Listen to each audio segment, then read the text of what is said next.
जनक जी ने एक शर्त रखी थी कि जो इस धनुष को तोड़ेगा उसे मैं अपनी संपत्ति यानी अपनी भक्ति यानी अपनी सीता को, जानकी को उसे दे दूंगा। ये शर्त थी। अब वहां अनेकों राजा महाराजा बैठे हुए हैं और सब अपने मूंछों पर ताव दे दे करके जा रहे हैं कि मैं धनुष तोड़ूंगा मैं।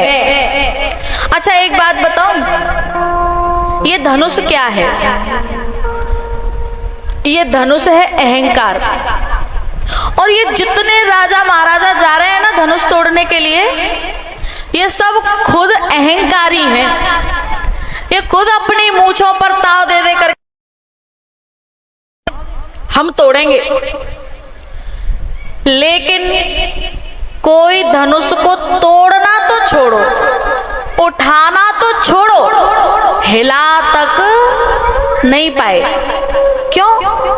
क्योंकि अहंकार से अहंकार थोड़ी टूटता है, अहंकार से अहंकार नहीं टूटता। सारे राजा महाराजा एक एक करके गए, लेकिन तब भी हिला नहीं। और फिर सबने सोचा कि चलो कोई बात नहीं है, एक एक करके नहीं हो रहा तो सब एक साथ चले गए।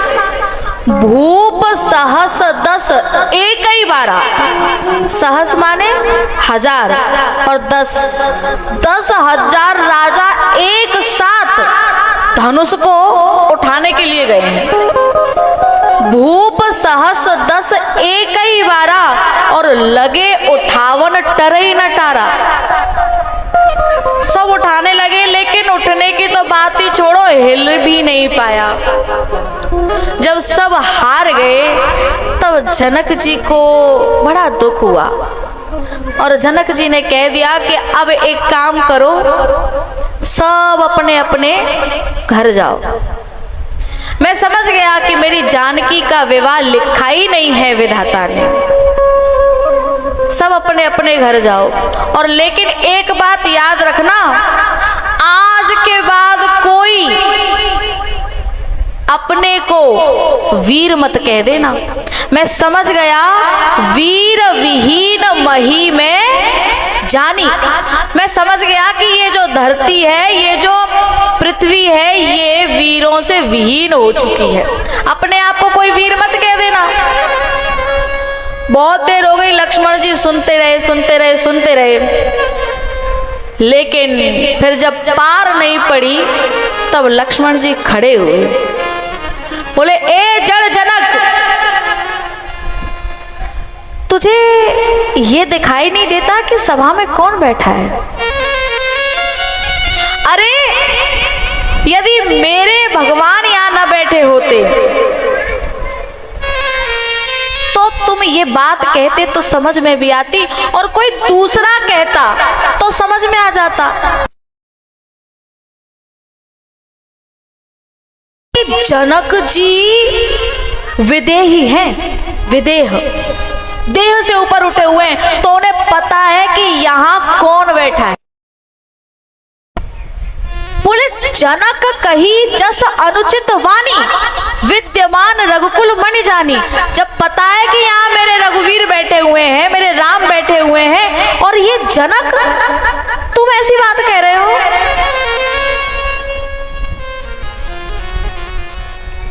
बोले मेरे भगवान की तो जरूरत ही नहीं है, मैं अकेला काफी हूं। मैं इस पूरी पृथ्वी को गेंद के समान बना करके और अभी कच्चे घड़े की तरह फोड़ सकता हूं। इतनी सामर्थ्य तो मुझ में है, मेरे परमात्मा में कितनी होगी? ऐसे कैसे कह दिया भाई? समझ में आ गया विश्वामित्र जी को, अब बिल्कुल शुभ समय आ चुका है। तो विश्वामित्र महामुनि ज्ञानी, ज्ञानी है, समझ में आ गया कि अब ये शुभ समय है। तो उन्होंने भगवान को आदेश दिया, उठहु राम भंजहु भव चापा, मेटेहु तात जनक परितापा।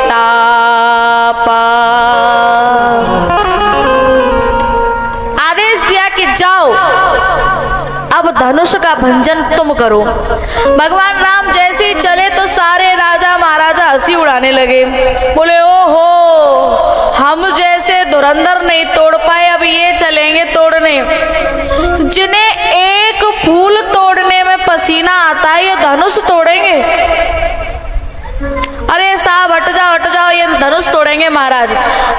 ये दुनिया में भी सब ऐसे ही करते हैं। जैसे कोई ज्यादा पूजा पाठ करने लग जाए ना, कोई ज्यादा पूजा पाठ करने लग जाए तो सब कहते हैं अरे बड़े भगत जी है रहे, भगत जी बड़ी भगतानी हो रही है, हट जाओ साहब भगतानी आ रहे, भगत जी आ रहे हैं। ये दुनिया, ये संसार ऐसा है। लेकिन राम जी ने किसी की तरफ ध्यान नहीं दिया। लेकिन गिलौंदपुर को हो तो फिर वो यूं कह दो कि अब धनुष फनुष तो बाद में देखेंगे, ला पहले जाके चौंचे बंद करें। एक आध बीघा बिक जागो तो बिक जागो, पर जाके चौंच बंद करे, धनुष फनुष तो बाद में देख लेंगे। लेकिन राम जी ने ऐसा नहीं सोचा। राम जी ने तो उनकी तरफ ध्यान ही नहीं दिया। और भगवान राम धनुष की तरफ चलते रहे।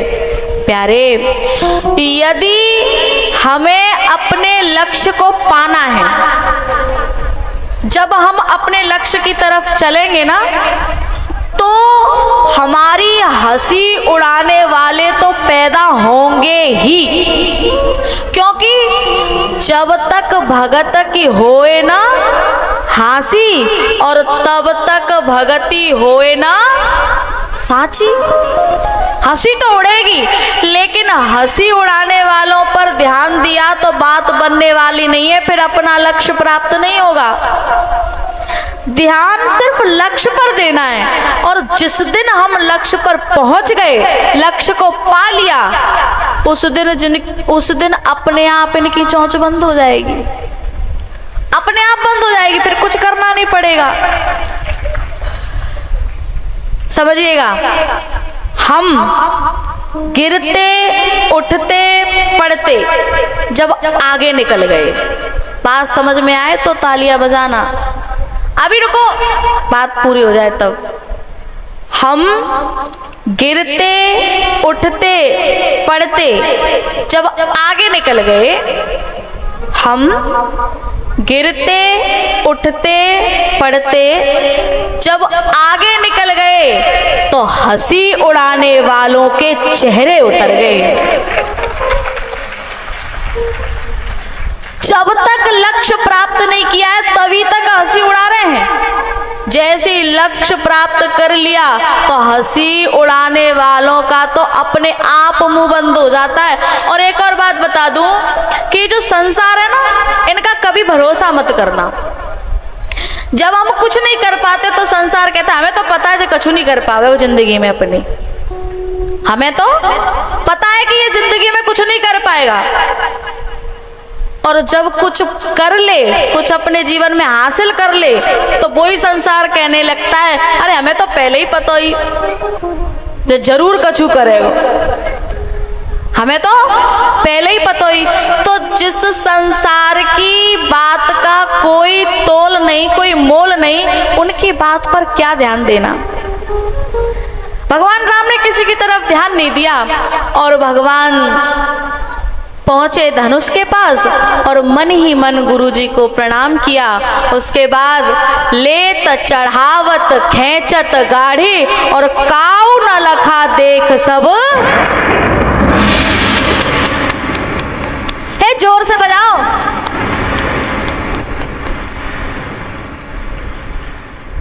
टूट गो,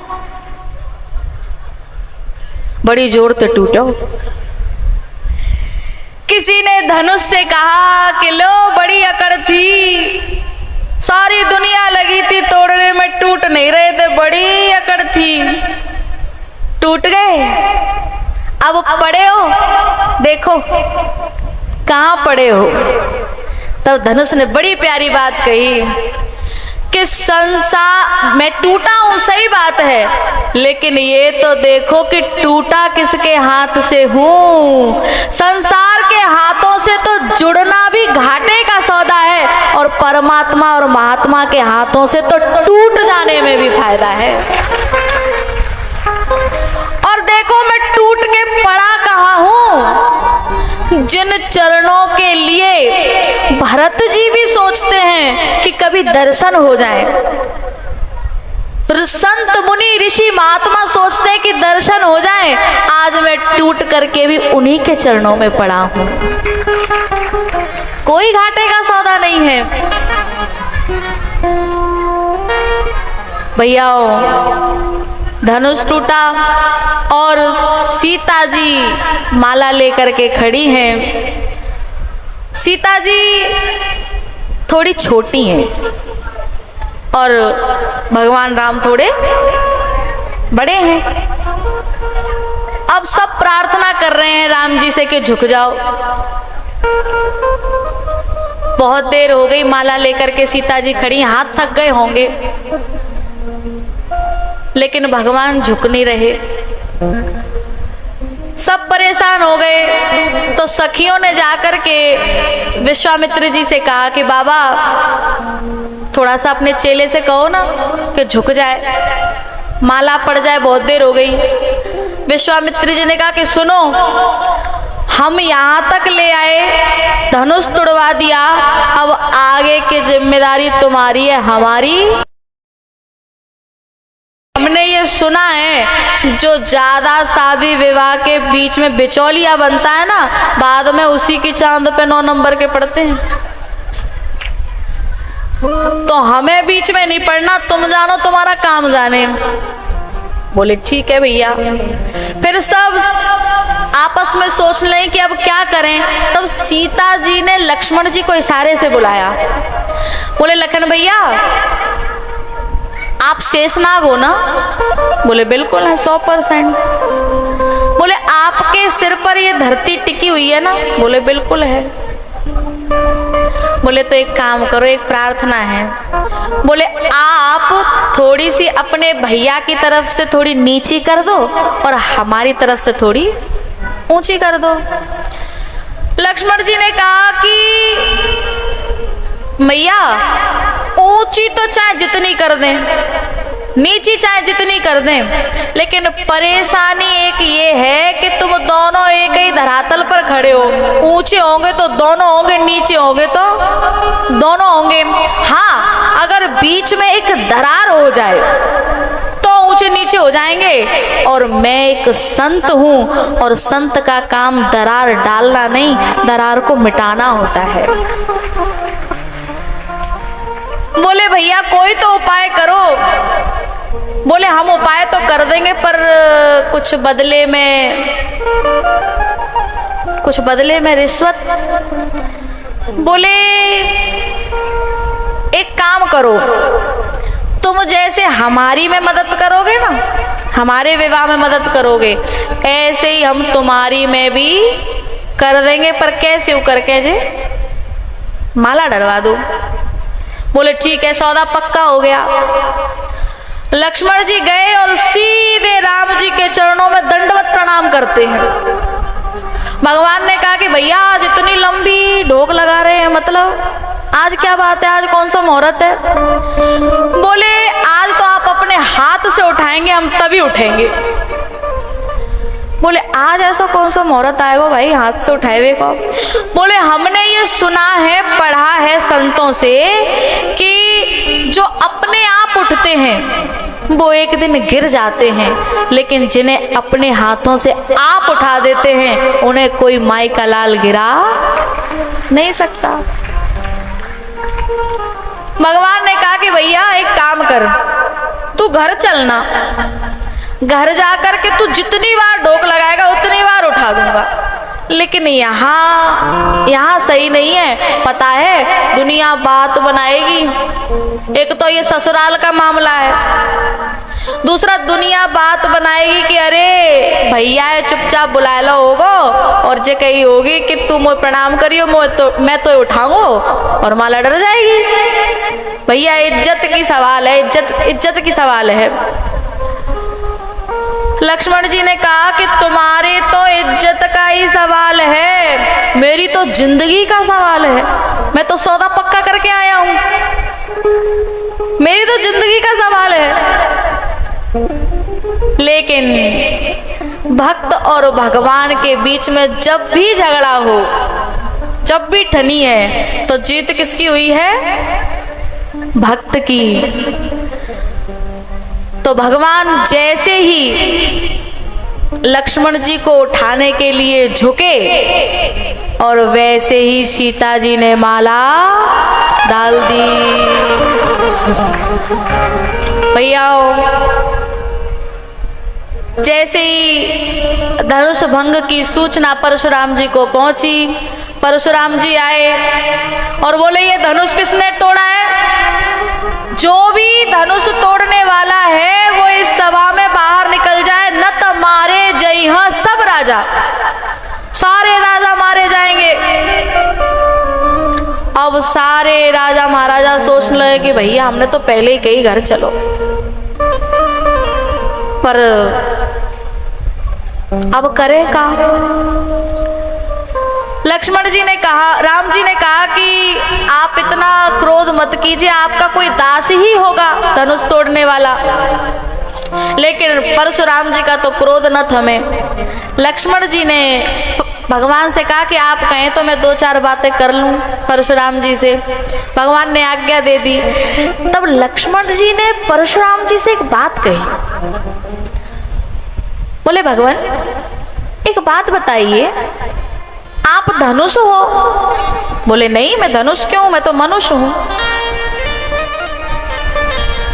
बोले आप धनुष नहीं हो ना? बोले नहीं। बोले अच्छा, ये धनुष आपका है? बोले ना, मेरा भी नहीं है।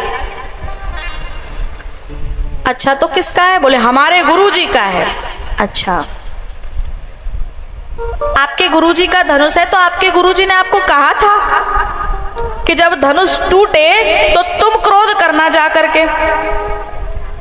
अब परशुराम जी मनी मन ये सोचने लगे कि बात तो सही है, न तो मैं धनुष हूं और न धनुष मेरा है, और जिसका धनुष है उसे कोई परेशानी नहीं है, मैं क्यों क्रोध कर रहा हूं भाई?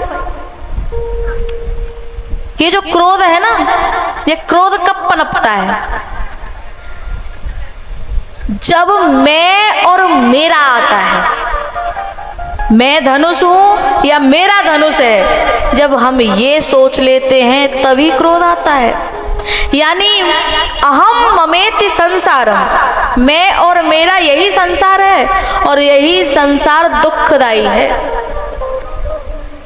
जैसे ये बात कही तो थोड़ा क्रोध धीमा हो गया।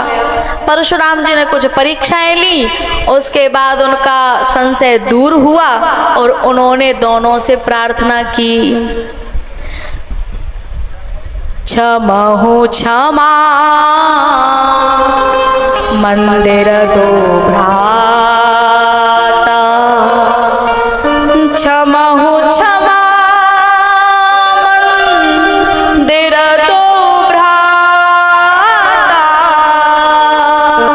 दोनों से क्षमा मांगी है। फिर अयोध्या में सूचना पहुंचाई, बारात आई, चारों भाइयों का विवाह हुआ और लौट करके अयोध्या आए। लेकिन अयोध्या में जब आए तो अयोध्या वासियों की खुशियों को देवता सहन नहीं कर पाए, और उन्होंने सरस्वती को भेज करके मंथरा की बुद्धि खराब की, और मंथरा ने कैकेयी की बुद्धि खराब कर दी।